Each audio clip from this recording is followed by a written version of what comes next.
Alrighty, so we're actually going to get to do some coding here, and now that we've got everything set up, the project we're going to be going over is actually a real-world project, and it's from My Florida Legal. It's a GSA schedule contract, and basically what we're going to be building is a way for consumers to report price gouging via a mobile app. So we have solution requirements here. Must be able to download the application from the Apple and Google Play Store. Must support Android and iOS. Must be complete and production ready in accordance with the final project schedule. Blah blah blah blah. All right, now we have some functional requirements. Mobile application solution must deploy to.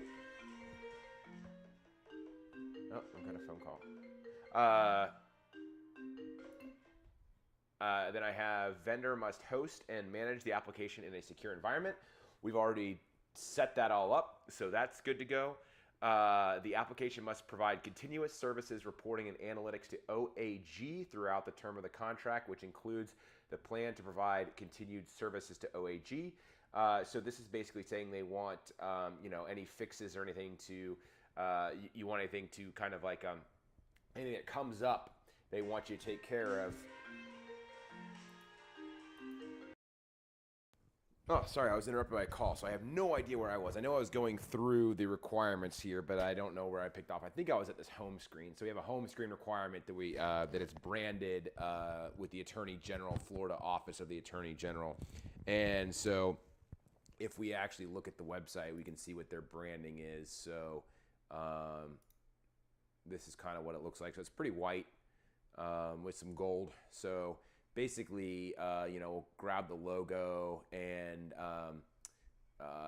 Ashley here has an official photo, so we can try to use this photo here somewhere. Anyway, so what my point is, we're going to try to go in here, and I've set this up here where we use an open source product called RenMine for project management. We structure it by client and then projects underneath.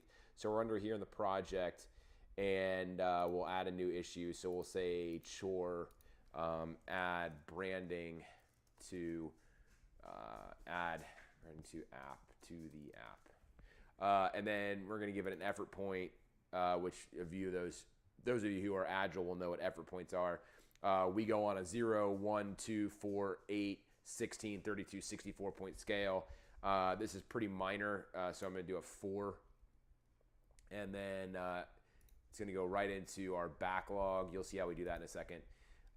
So basically, we have a feature here. As a user, I want to initiate a phone call by tapping a button so I can get a hold of the AGO.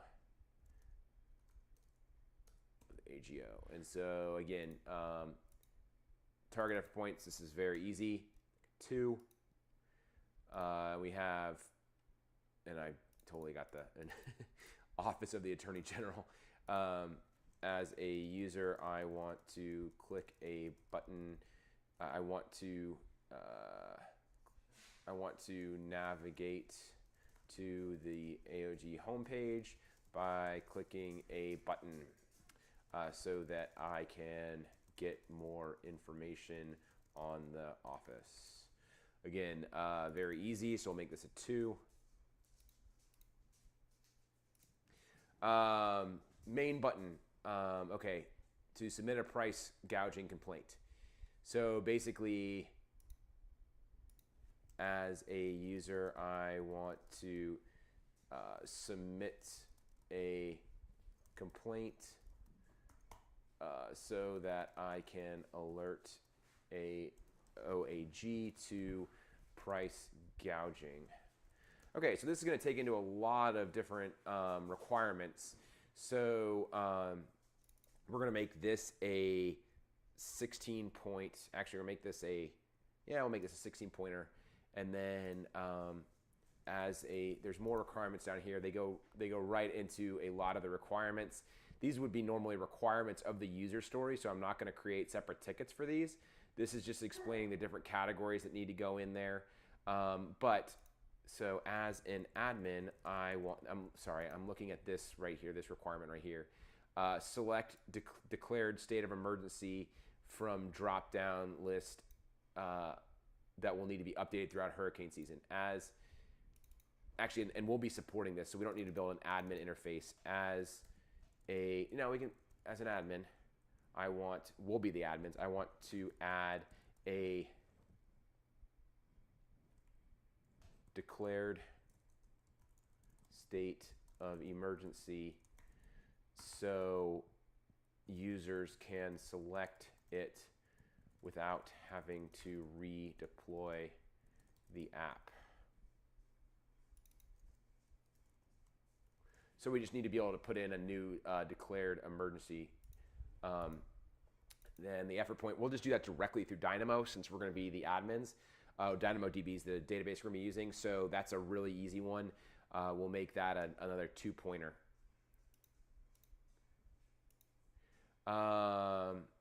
So here's some more requirements about the app. These are all, submit location, address of company they're complaining about. Can you type in or allow app to share location if the consumer is at location of alleged price gouging? Okay, so here's something right here. So as a user, I want to share my location with the app, so I have the option of including that with my report. And that one's a little bit more difficult, so we'll make that an 8. Okay, this is just select a category.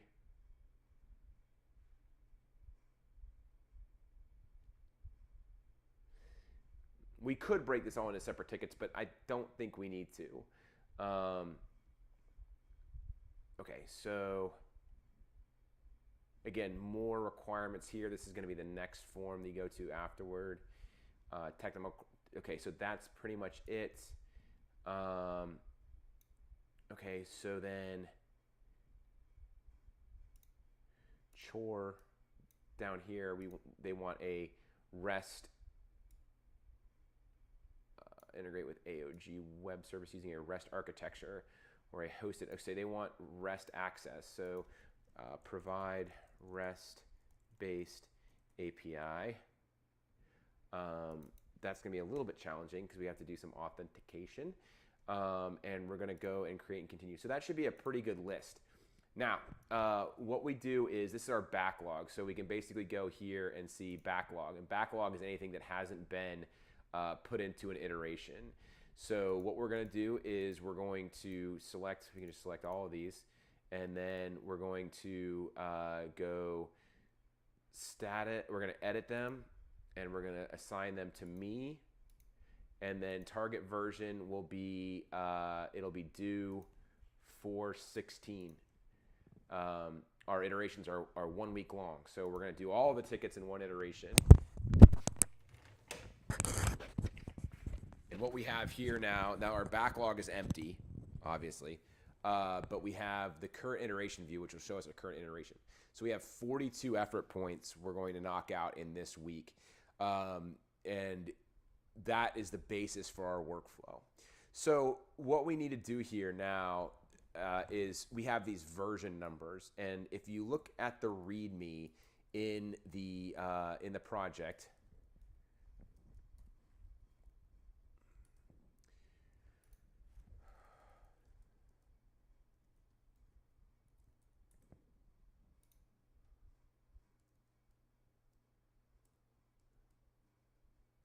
in the README here, it says workflow. So start of iteration, get checkout master, get pull production master. This is just make sure you're up to sync. We don't need this because we're all set. Get checkout dev name. For me, it's Cody. And basically, all you're going to do is merge master and staging into your current branch. This is just to make sure you have all the hot fixes. We don't have any hot fixes because it's a new project. I know that. So here's where we're going to start working. Get checkout branch, and then the issue number, which is, I'm going to copy this. Gosh dang it. 13942. 13942. And so now we have a new branch called 13492, and this is going to have us do the branding. Now, I guess I will leave this go for right now and actually do some of the development. One of the first things we need to do, like to change the branding, is we have under, I think it's in app.json, since we're using Expo. So we have some names here. So we're going to call this, we'll call the app. They didn't really provide the name they want on it. So we'll call this, we have to provide a long name and a short name. So we can provide,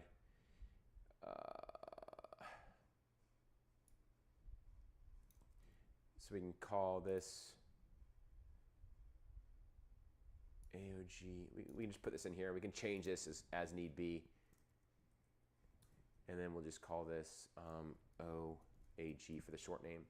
And then this app will allow Florida residents to, this app allows Florida residents to report price gouging to the Office of the Attorney General. Slug, leave that as it is. Portrait, so this is where the icon comes into place. We have this splash.png, which that's the default image we saw. We have background color. So we definitely, if we look at the branding, it's more of a white branding. So we're gonna check that right there. We're gonna change that right there to white. Now, in order to see that, we have to actually kill the app and then go back here to the, when we just stopped it and we're gonna restart it. So that's going to open back up. Oh, okay. So, oh, okay. It's interesting. So, the Expo app is complaining because of the package name in here. So they want underscores. So we're just going to change this to underscores.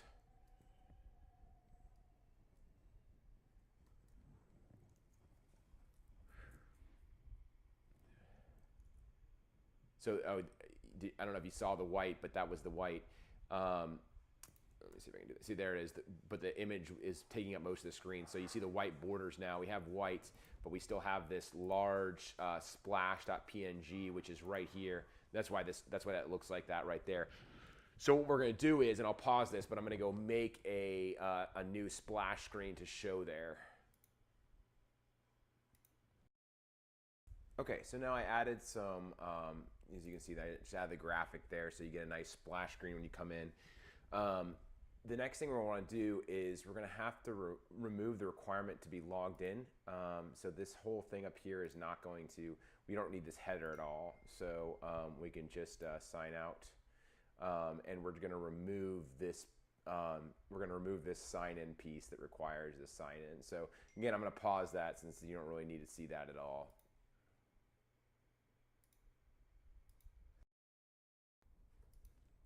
Okay, so I removed that requirement where it's going to require you to be logged in. So here's what we have. We have the privacy policy, which still has the purple branding up here, which we'll fix in a minute. And we have the splash screen. So it'd be nice if we added this header, this branding header to the top that we have. Oh, you can't even see it. Let me open that up. If we add this sort of header, that would be nice.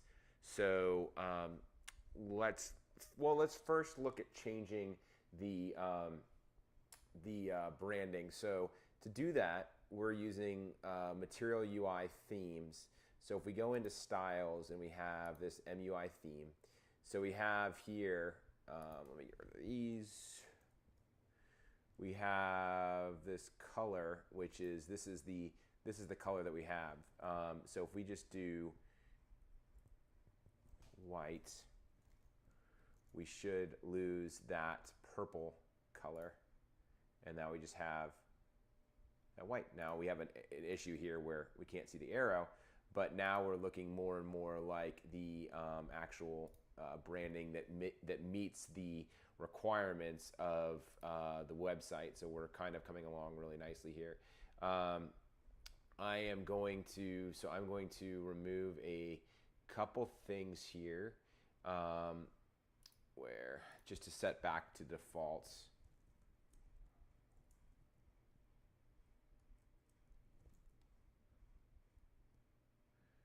So we have a couple new things here now. This is now full. We still can't see the arrow, but it looks more blended here. So now that we have this, let's actually get down to like adding the header and the more branding. So we're close. We just need to add that header, and we'll have a nice branded application. We can change this this container back to white, so it stands out a little bit. But let's get down to adding the header, which I'm going to pause that because you don't need to see me do this.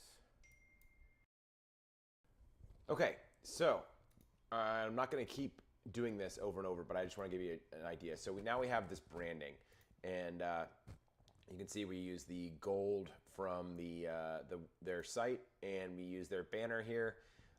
It's pretty simple, and then we have the splash screen with the app icon, and then we're good to go. So what we do now that we have this set up is we're going to go back to our console. We're going to open up the README and look at the flow. So we work, and so we have this issue number 13942, and we say git add, git commit, and then we say closes number. So then we basically just git check out our branch, git merge the branch number, and then we git branch delete that issue number, and then we just move. We go back to Redmine here, and we're going to close this issue, and then we just move right on to the next one. So the next one is this big one where we'll do these two small ones first. Now, I'm not going to keep showing you nickel and diming how to do simple React stuff. When we get to the point where we're building out our data model for the questionnaire, I will show you how to build the data models using DynamoDB. But for right now, I'm just going to pause this, and we'll pick back up in a little bit after the app has taken some shape. Okay, so I cleaned the app up a little bit and added closed a couple more tickets. The call, which you can't see in the simulator because there's no phone attached, and the visit online. So those two tickets have been closed using our branch technique, and then I just restyled this just a little bit. So now we're actually going to start building our data model, and this has very simple data models. We have a declared state of emergency and response or reports. That's basically the only two data models we have. So let's start with an easy one called reports. And I'm not going to show you how to do both of them because there's no real reason to do that. I just want to show you how to do one of them. And we'll start with reports. So again, we're going to start here, and we're going to git check out our branch here. And we're going to do this with, as an admin, I want to add a declared state of emergency. This is the ticket we're going to tackle here. 13946. So 13946. Oops. Sorry. There we go. There we go. All right, so we are on the branch. And what we're going to do here is we're going to start by opening our schema.graphql, which defines our schema for the GraphQL API. What we're going to do here is we're going to add a new type called state of emergency. And now we define the kind of fields we're going to have. And if you don't know what this means, I invite you to read up on GraphQL. I'm going to have day.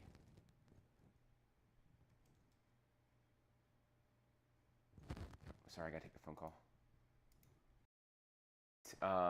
Day, week, month. this is kind of future proofing right here in case they're going to want to be able to limit it by day, week, month, or year. In terms of actually, it's kind of an premature optimization for sorting and limiting because we're putting this in a DynamoDB table, but I'm just putting it in there to show you kind of what normally, if we need to retrieve stuff, what will be in there. So like with this, we can get like the state of emergencies declared in the last year, the last month, the last week, the last day kind of thing, and then we can sort it based on when they were created or whatever. I'm also going to create a column here for position so they can manually position where they want it to appear in the drop down. And then we come down here and we add, we're just going to copy this for a connection for pagination. So we're just going to call this, and then we have to add inputs for it. So we're just going to copy this and create state of emergency input, and it'll be most the same here. Oh, name is going to be required.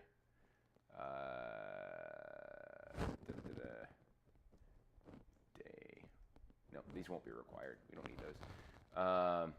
So we're going to put this down here.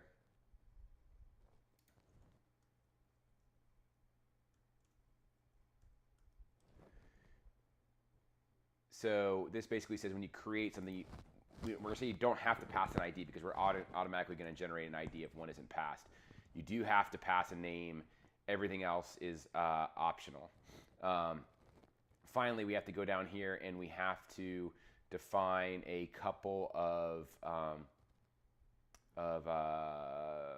mutations and queries. So we're going to call this list reports, and we have first. Oh, sorry, another call. Have list reports, which is going to be a simple scan query. Not list reports, list state of emergencies. I'm sorry. List state of emergencies, which is going to return a state of emergency connection. And then down here, we're going to have a mutation called create state of emergency, and it's going to take an input of create state of emergency input. It's going to be required, and it's going to return a state of emergency. Okay, so that is basically generating our, we could have an update if we wanted to, or delete, but we're not going to do that. We're just going to have a create state of emergency and a list state of emergencies. We could have queries where it uses GSIs, but we're just going to use the general scan because we don't anticipate there are going to be that many emergencies. If we look at the last year's, there's only like 4 or 5, so there's not going to be many. So a full table a scan will be just fine. So we have that in there. The next thing we need to do is we need to open our serverless file. And so down here we see I have some in here which we can easily emulate. And we're going to copy this, and we're going to say data source is state of emergencies, and it's a mutation, and the field that we're going to use from our schema is state of emergency, much like we have here. We're going to take this and we're going to create another one for state of emergencies, and it's going to be list state of emergencies, and it's going to be a generic list, which I think we have. Yes, we do have that. These are generic mapping templates. You'll have to create these if the generic ones don't work. And I invite you to read more about velocity template language, which is what AWS uses to resolve the queries to the data sources. So once we have the data sources specified under the mapping template, we have to go ahead and actually declare the data sources, which are right here. So we're going to say that we have state of emergencies. This is, we reference this up here. So we're just copying this basically. And then this is just the description. And then finally, it has to reference an actual existing table, which we don't have yet. Oops. And we're going to use the singular name, state of emergency table. So now if we just jump down to user table and find that, we see we have something we can copy right here. So we're just going to, oops. So then we're just going to basically come down here and we're going to paste this here to create a new entry. And so you're limited on how quickly you can create Dynamo tables. So we do a depends on. You can only have so many being created at one time. So we're going to do a depends on user table. So this won't get created until after the user table is already created. And then finally, the table name is going to be state of emergencies. Sorry.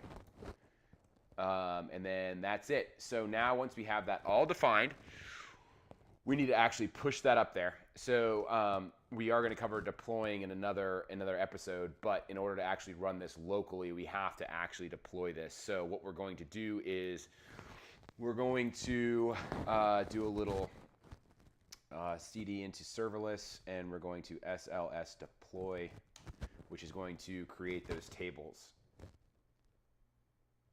and add the and set up the GraphQL API for these things.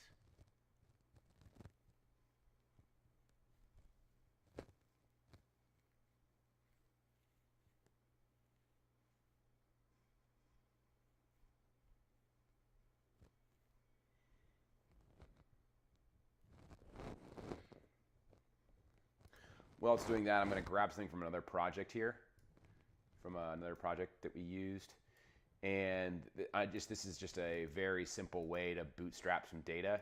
So we're going to create some state of emergencies from last year, which I think we have in here. Maybe not. There we go. Okay, so we have this called bootstrap stages. So what we're going to do is we're going to go back to our app here while this is being created. And we're going to have this, we're just going to put this right in here.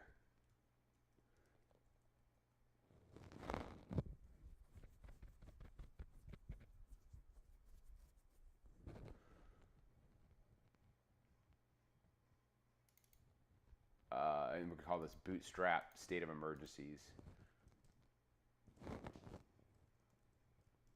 And our deploy finished right there, so we're good. Okay, now if we go back and actually look at this, this is just a simple component.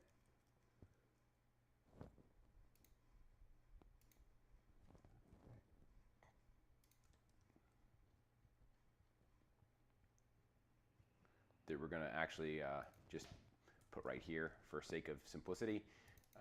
Bootstrap state of emergencies. And so we're going to say list state of emergencies. Cool. And then we're going to get our, and then we're going to, oops, it's going to see if there's no state of emergencies, it's going to create some basically. So that's what we're setting up right now.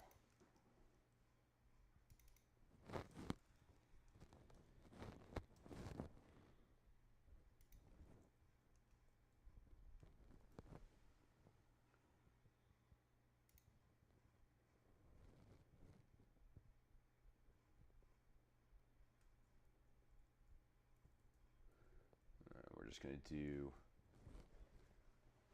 data. And we're just going to do data. So if we remember from our schema here for our input, we need to pass a name. And actually, I'm going to make a little change, and I'm actually going to make position required. So let me, I just made that small change. I have to redeploy the API. So now under here, what I'm going to basically do is I'm going to do something like this.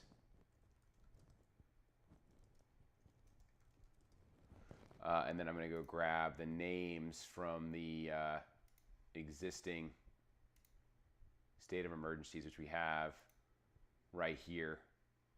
So I'm just going to actually view source, make this a little bit easier.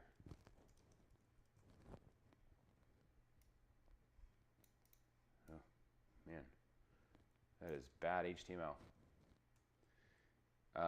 Just to make this easier, paste this here.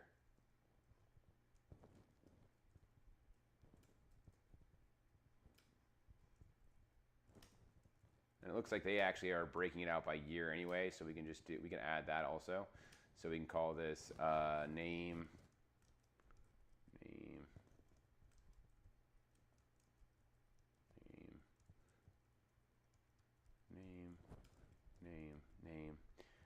and then we can do year.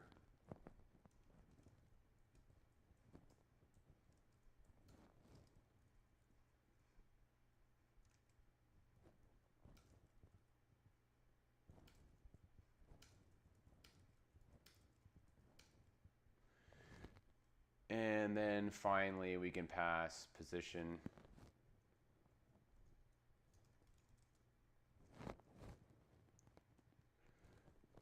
And so we'll do position 2, position 3, position 1, because we're back in 2017 now, position 2, position 3, position 4.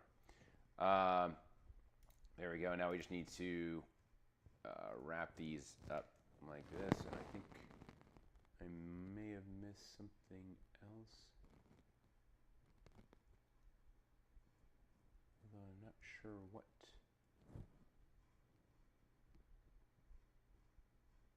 Oh, okay, that's just because it's there.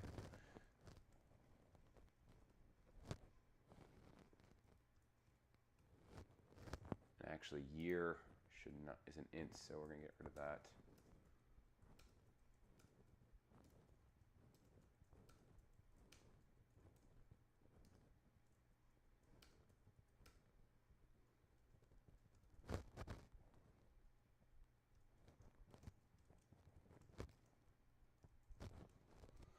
And then finally put these in order here, or put the comma here.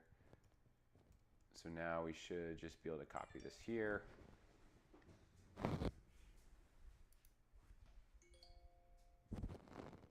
And so we should be able to then paste this here.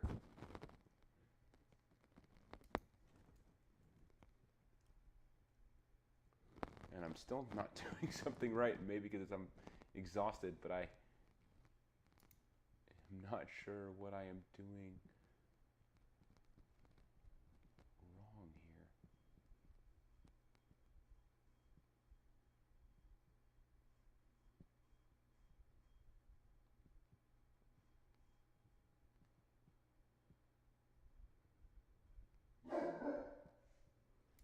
If you guys are seeing it,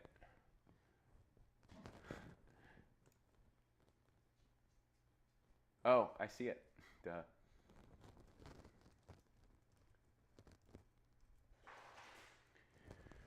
All right, so that will create it when it starts up, except for the fact that we aren't importing our list of emergencies and create state of emergencies. So we need to import these, but we haven't actually defined them yet. You can see here, this is where they will be coming from, but we haven't put them there yet. Oops.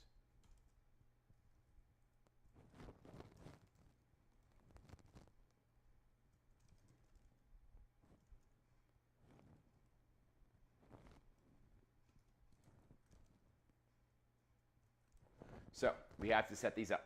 what we're going to do here is we're going to go into our API folder, and we're going to look at fragments, and we have user here first. So we're just going to copy this, and we're going to create a state of emergency fragment. We're just going to do a quick find and replace.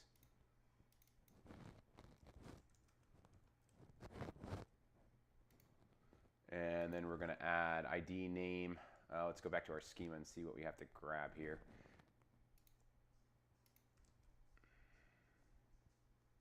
Oh, and then when we request these, create an update should be, oops, that's user. State of emergency. These should definitely be there when we request them. So same with int or position. Sorry. So I'm going to add those right there, and then it looks like they're requiring year, so that should be required, and I'm going to add that as a requirement here to the input as well. So those are now required on request and create, and I'm just going to redeploy that. While we're waiting on that, I'm just going to copy this to the fragment, and then we're just going to get rid of this. Again, if you're not familiar with GraphQL, read up on it. So what we're going to do here, we're going to update that, and after that, we're going to save that. Then we're going to go into mutations, and we're going to create a new one.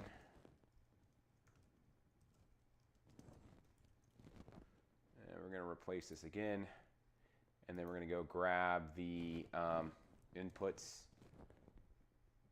from here.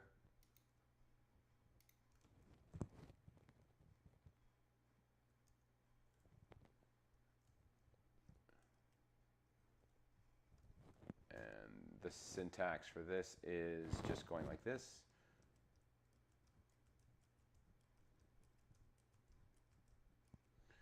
And then on the flip side, down here, we define it like this.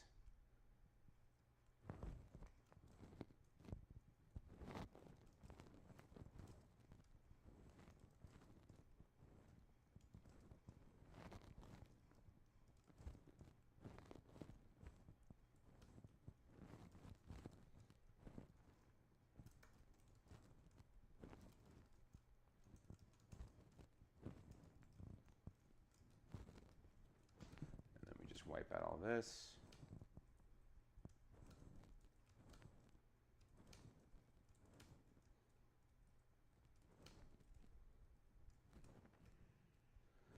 Okay, great. So now this is in our API folder. You cannot require things from this API folder outside of the React Native client directory because it is above the root client directory. So we have a script. We're going to go into the React Native client directory, and it's called yarn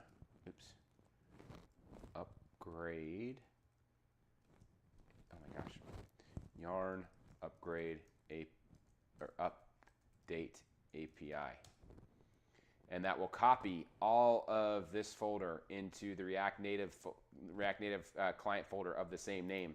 Notice this here changed. Now if we did this correctly, then we should see, well, we see an error here. Oh, because we did not create the list. Right. So we have, I'm going to go to another project and grab a list one real quick. We're going to create a list state of emergencies.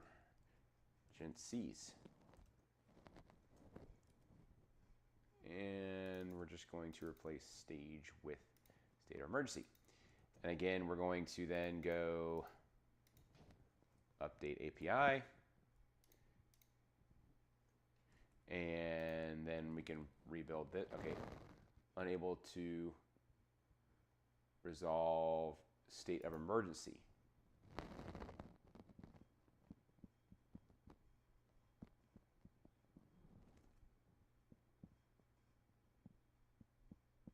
API create state of emergency.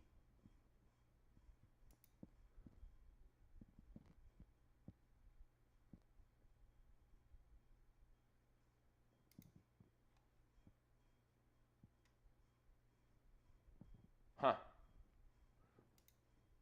This is weird. It says, oh wait, let me see.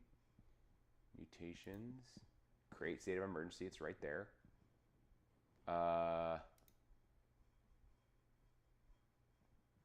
Oh, mutations. Right.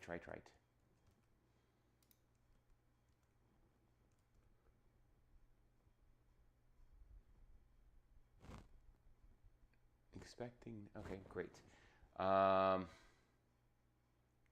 This is not a happy error. It's probably in our create state of emergencies. Oh, yep, right there. Huh, that was just a damn lucky guess. But we need to upgrade. We need to run this again. And then can't find variable component.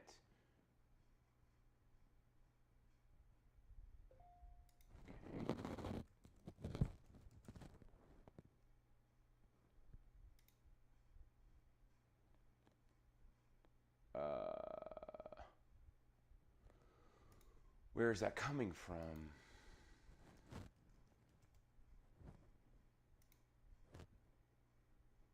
Oh, okay. That's what we need to do.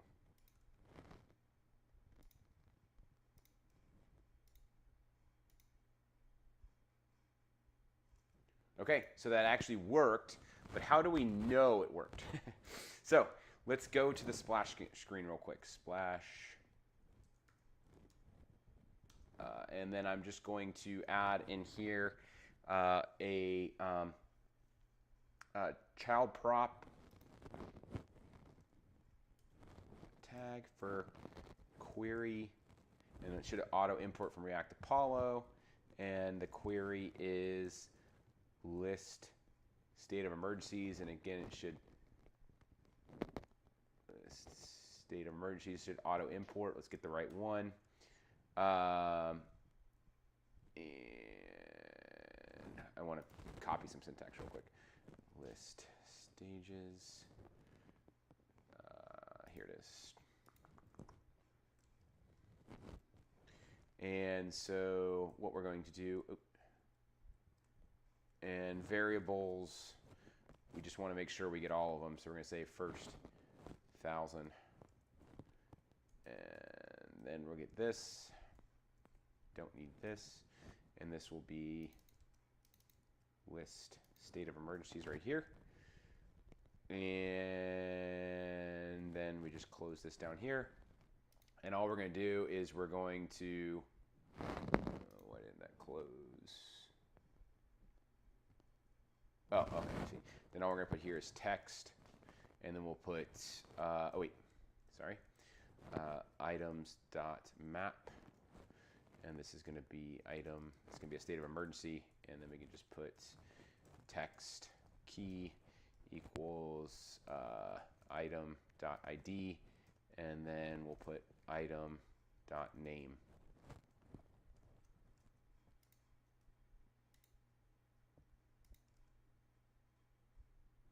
And for some reason that didn't create them.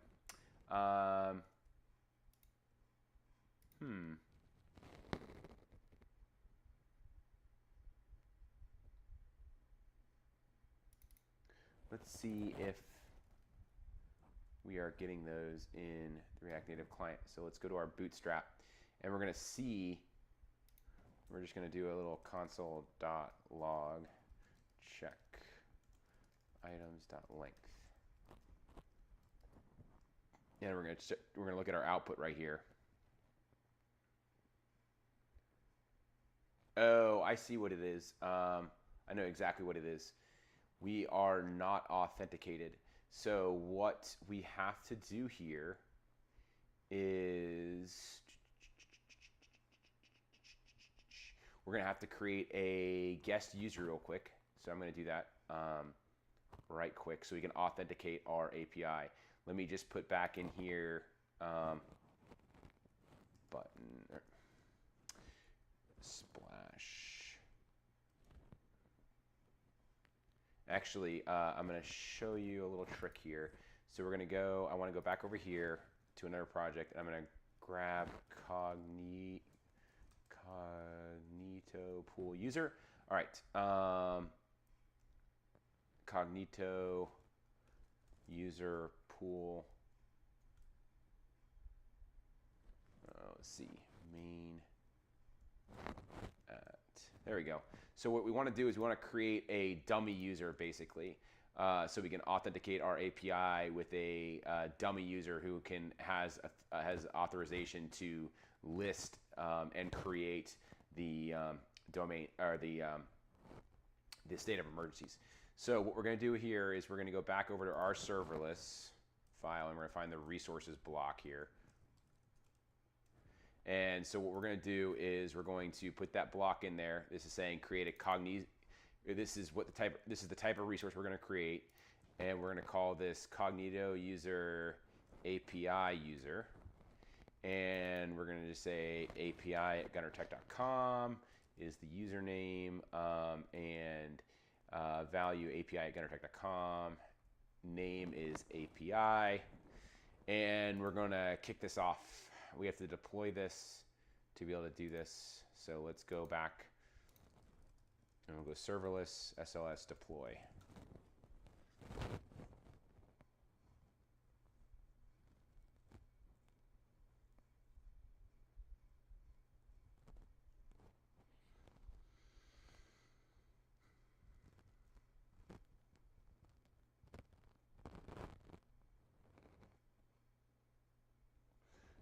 While I'm waiting for that, I'm going to go in here and, okay, so I just got an email. I got an email here, and it's going to give me a temporary password. So we have to log in with this temporary password. What I'm going to do real quickly is go back to app.js. Or excuse me, splash.js, and I'm just going to add this really quickly to force this to our login screen. I'm going to say component did mount this.props.navigation navigate gated, and when this pops up, it should take us to our login screen. There we go. And so we're going to sign in with API at gunnertech.com, and we're going to paste that password there, and can't find variable logger.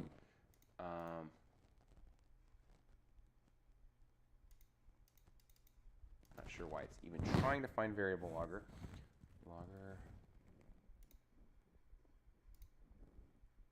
Oh, I don't know why it's trying to find that. All right, let's get rid of that.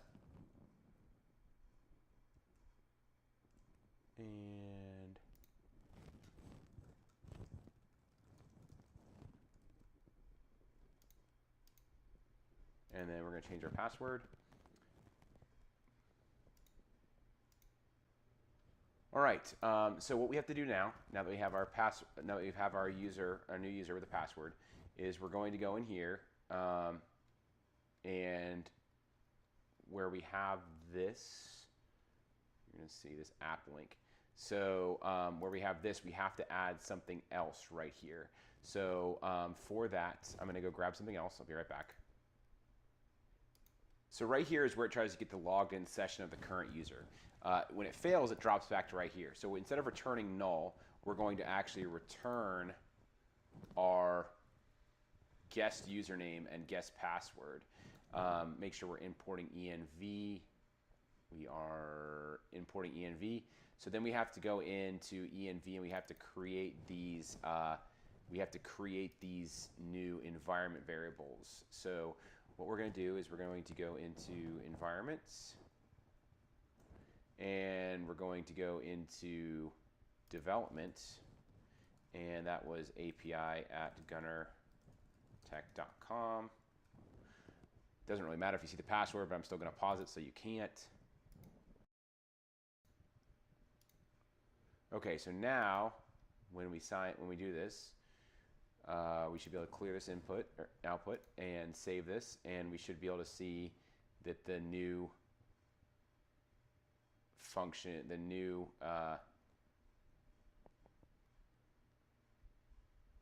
new objects are created. I'm just trying to look in here. Console.log.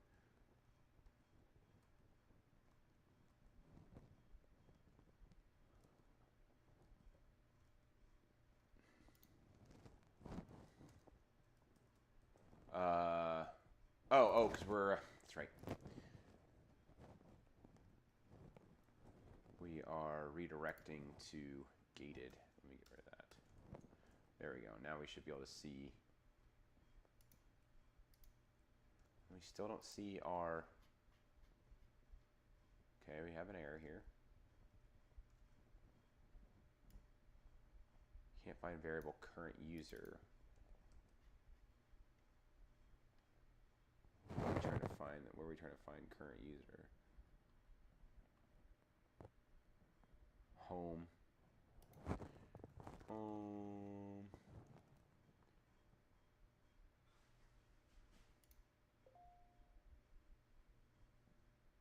Because some reason we're being redirected to home. Wait a minute.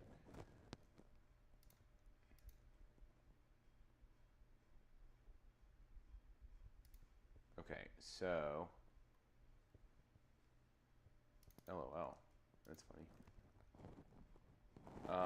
Okay, not sure where that's coming from, but we're not seeing our log statements here, so I'm not sure why. We have this bootstrap state of emergencies. Component did mount, but we are not seeing this. I do not know why.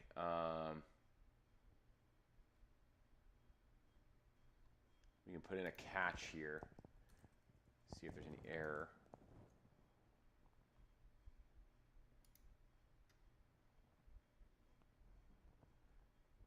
Okay. Aha, of course.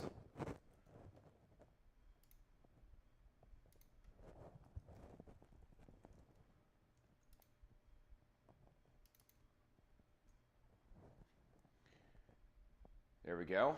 All right. And there is our state of emergencies. Took a little bit longer than I wanted, but that will show you how models work. So that's how you create the models, and we bootstrap some ones to show you. We'll put that in a select list to pick from. But that's how you actually bootstrap models. I want to take you through, I'm going to stop this again, and I'm going to work through the rest of this iteration offline. And the last thing I'm going to do is show you how to close an iteration before actually deploying, and then we'll save deploying for another time. So with that, when you come back, you should see a completed iteration, which in this case is a completed app, and we'll look at how to wrap up the iteration.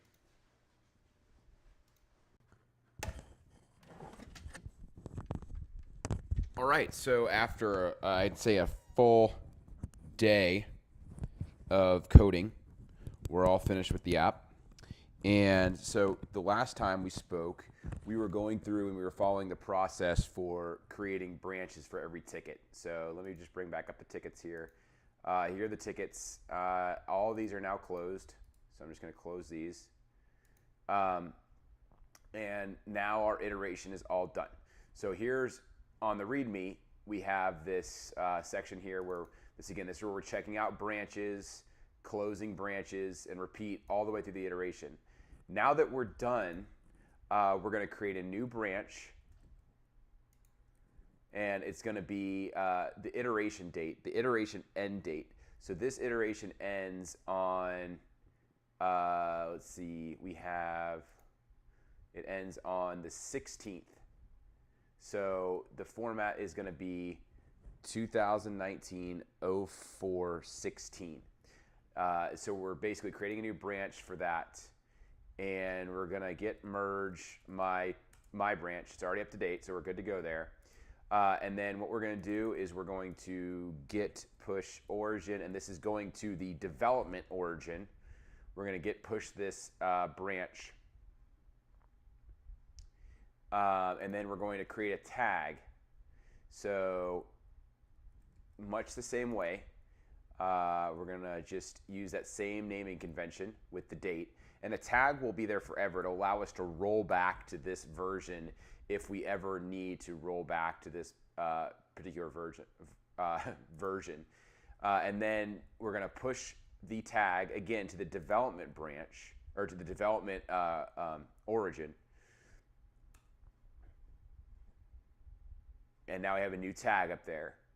So now what we're going to do is we're going to create a pull request for the lead developer to come and vet. So we're going to git push staging, which goes to the staging environment repo, and we're going to push that branch that we just created.